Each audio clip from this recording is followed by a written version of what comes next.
Welcome to the Microsoft Ads Training Kit Chapter 46. How to delete a campaign in Microsoft Ad Editor.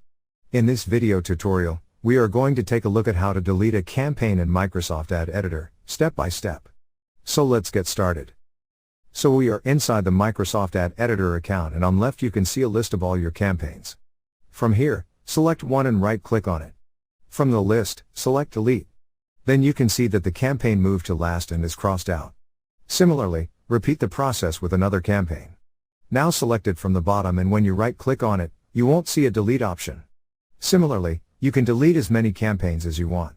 So this is how you can delete a campaign in Microsoft Ad Editor. Thank you for watching. Please proceed to Chapter 47.